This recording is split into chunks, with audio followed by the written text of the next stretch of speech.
What is up, guys? You got Not the Worst here, bringing another Black Desert online video, silver breakdown, 20-hour grind, except this one, as you saw in the title, is a 10-hour grind.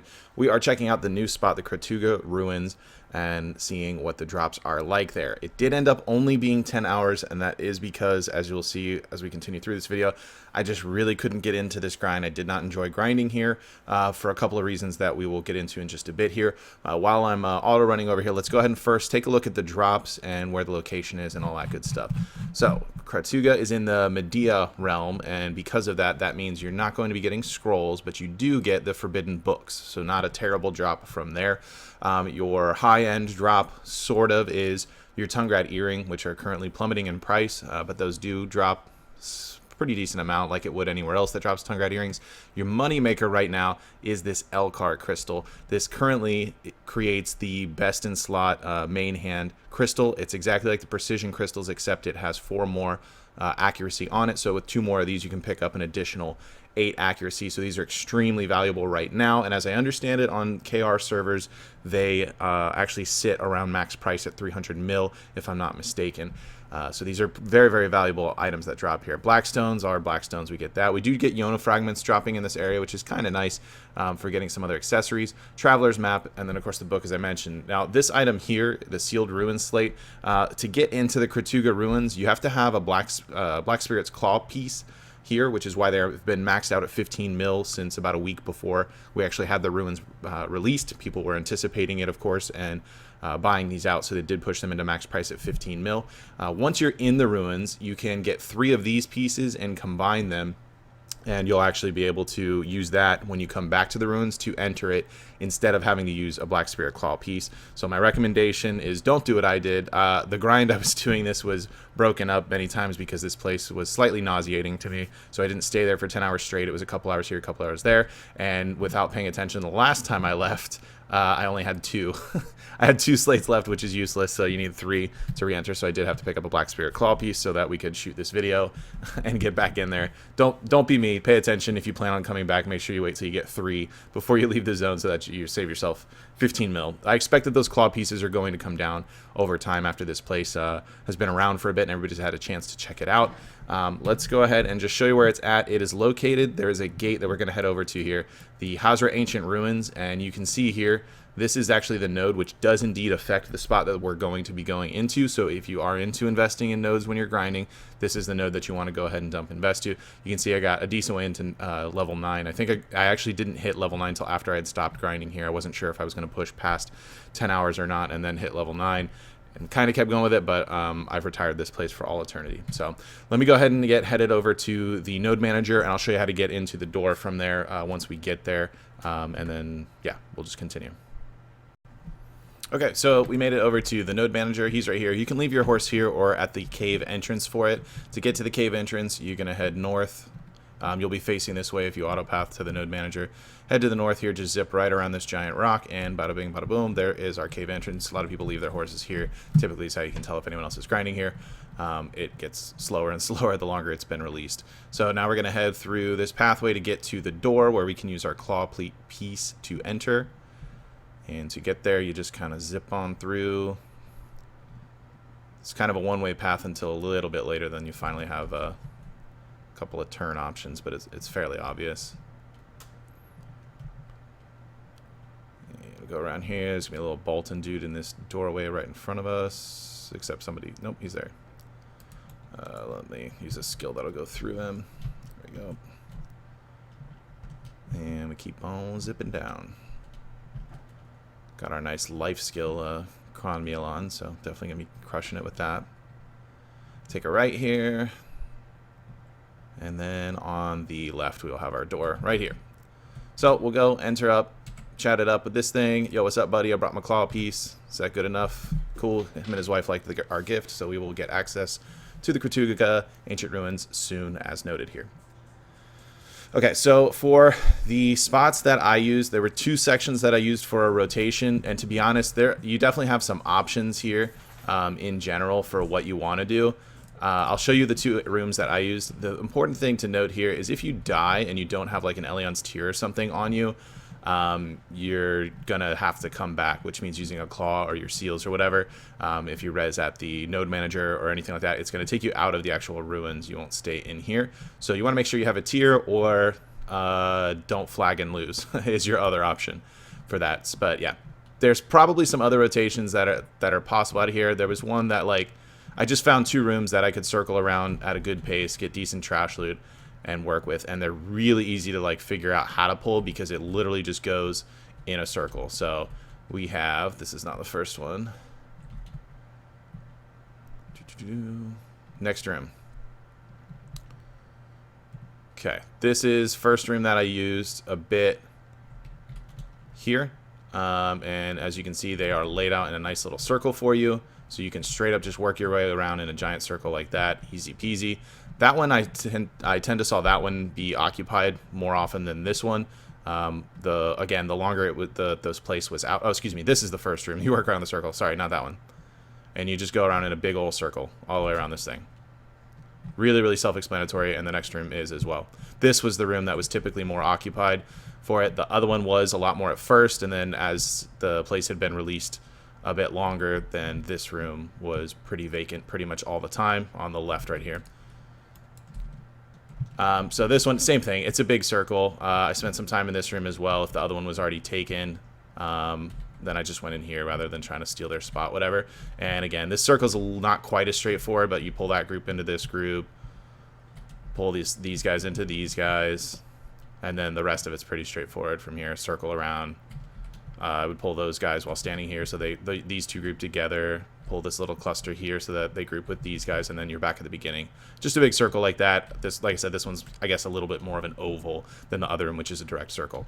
So I'm going to jump up on my little safe spot here that I was using when charting my spreadsheets, and then I'm going to go ahead and pull up the spreadsheet, and then I want to talk about what I think about this spot in general, if I don't die from missing my jump here.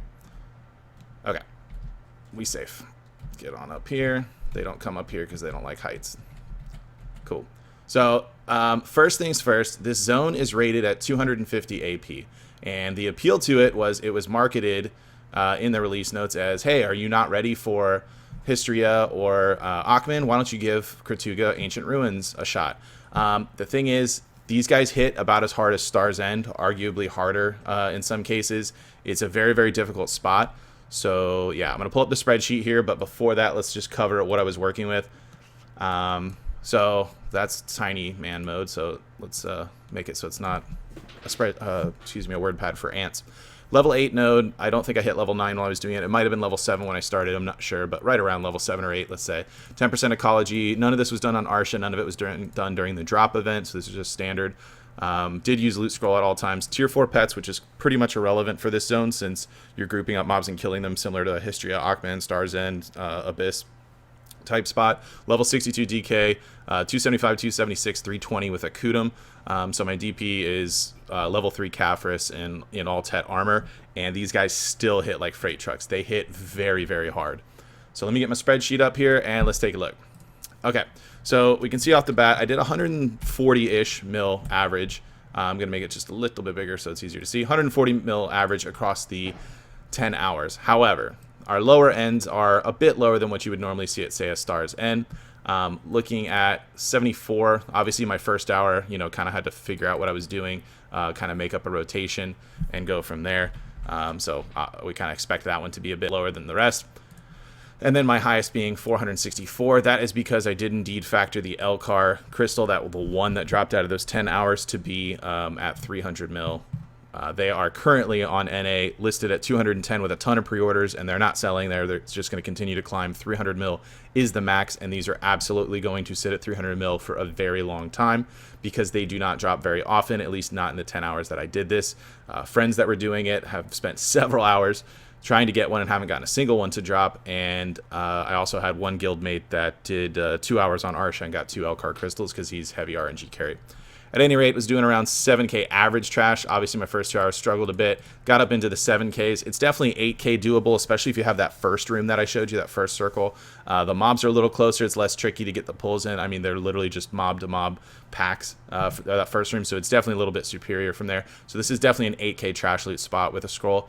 That's totally achievable. Maps, we saw a little less than 1 hour. It's kind of the same as we see in history type zones. Blackstones is whatever, 12 or so. Slates, I was averaging about 2 per hour, and in fact these 2 were those last 2 that I had left over previously and didn't have 3 despite me thinking that there was a third. Yona fragments averaged about 1 per hour. You can see it was just kind of wonky, 2 here, 0, then 1, that kind of thing. I did get 3 earrings throughout those 10 hours, which is probably pretty lucky in that amount of time. And books, I averaged about 14 books per hour, which isn't terrible. A little bit lower than what I normally get scroll wise for like history Akhman, but you know, RNG is RNG, and this is only a 10-hour sample size, so it's not, you know, completely crazy. As far as individual hours, I mean, like I said, we're averaging 140, which is like, you know, good. It's not great, and that's mostly carried from this. If we take this away, just the 1 L card drop, we can see instantly we're at 100 mil per hour, which now that makes that space kind of meh. The reason that it's meh and why I only did 10 hours for it is I really have a hard time going into this place and bothering to struggle with the mobs. You can absolutely, the terrain is really like bumpy in areas. There's stair casings and things, which causes a decent amount of desync from time to time. If you get desynced and your DP is less than 320, you're probably going to die in that. I fortunately did not die. I had to V probably 5 times in this spot from desync. I would just get desynced one, you know, side dashing or something, and they would hit me with a stiffen or stun for it, and then I would desync, and it was just miserable. I just take a ton of damage and then have to like V out after the desync and barely survive. Without that DP, I definitely would have died and possibly lost crystals. So my complaint with this place is the difficulty level that it's at. It makes 0 sense to be here because you can just be doing so much better at, say, Akhman, History, or Star's End. The mobs do die much faster than Star's End or Histria mobs. Especially Star's End mobs are much tankier. They die a lot quicker, so you can definitely dish in the damage, but the amount of damage they're hitting you with, it just doesn't make any sense, the trade-off. If you really wanted to check this place out, I mean, you could put in the time to get your 2 L-Car crystals. I probably will go back at some point when I'm not still nauseated by the thought of grinding this zone to get my second one, just so that I get it done and have them. And then, of course, at some point I'll end up breaking it and have to go back and get another one. But yeah, this place, I don't recommend it if you're in the AP range for it. 250 AP with a Kudum is kind of whatever. Yeah, you probably could do this spot, but honestly, this place needs a DP recommendation, and I strongly recommend you get as close to 320 as you can, or at least that 316 bracket maybe. You could do it with less, but you're kind of playing with fire, especially since desync is not going to be within your control. You are going to desync if you spend any amount of time here. It will happen, and you will probably die with lower DP. So I just don't understand grinding this place when there's much better options.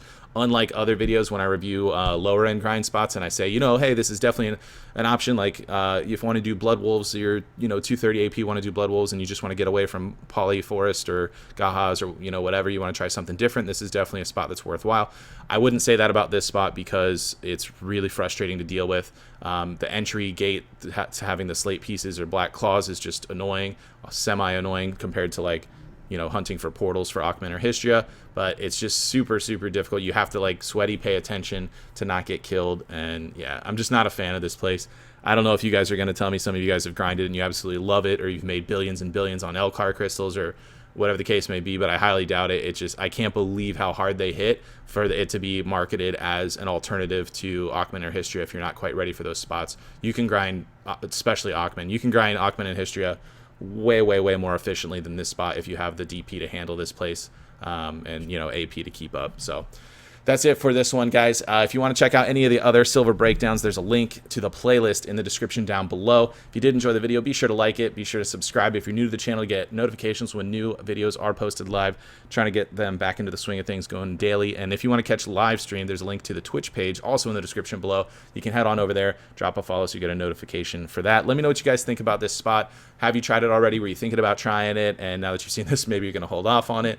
You know, I want to hear from you guys what you think. Let me know in the comments down below. And also, I have some recommendations for the next 20-hour grind spot, but I haven't necessarily like locked in on one. So let me know what you guys want me to do. I know Pilaku has been pretty highly recommended up there for sure. So that might be a spot we get to next, but I haven't really set in my last one. I've just kind of been at Star's End ever since I gave up on this trash zone Kratuga. So yeah, let me know what you guys want for the next one. That is it for this video. I want to thank everybody for watching, and I'll see you next time.